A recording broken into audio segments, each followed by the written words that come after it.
Hello, and welcome to this week's final video, mixing up the art practice.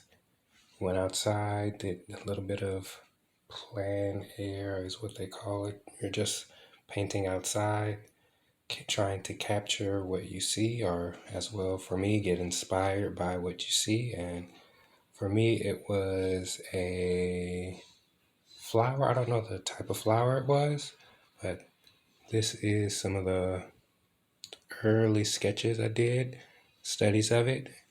And for the finished piece, well, just to go briefly over it, I noticed two things that I wanted to try and mimic from that outside sketching session. I'll as well add a picture of the flower for reference. So I noticed, let's see, kind of a pattern, a spiraling pattern, or you can say a C-shaped pattern.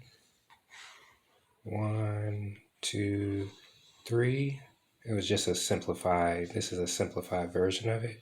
It did a little more of a spiral at its center where the petals were, spiraling to I guess you can say, where the pollen seeds are. So, first one, it went pretty good. Again, what I would call this type of painting, as the difference was, I applied the paint, maybe applied a second layer here, at some of the edges and some of the centers, places I wanted to focus on. And then I went in and applied a hatch and just some line work just to help bring out some of the detail. Okay, that is the first in the session. As you can see, first in this, session of painting. Second, I added a little more white space as well. That was the difference, I guess, between these two. This one was more just applying the paint. I think it was a wet, the water brush, just applying the water brush. And then here, applying it with a little more white space.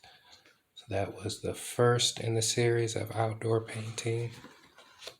The second try, I was a little more looser and remembered an earlier technique of making flower petals.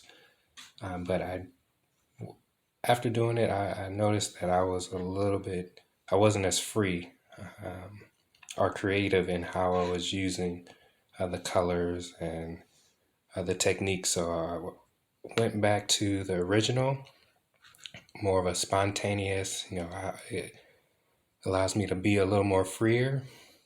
So I then took some of the learnings from the first two with white space, applying just the paint to the paper, and then letting the paints mix together, see what textures they created. As you can see, I really like these two textures, and then further defining the pattern that I was seeing. So 1, 2, somewhat loosely, and 3, and then again bringing in the line work.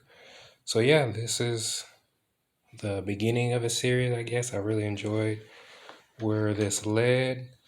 We'll try and continue to mix it up, be a little more creative with the studies as well in the future.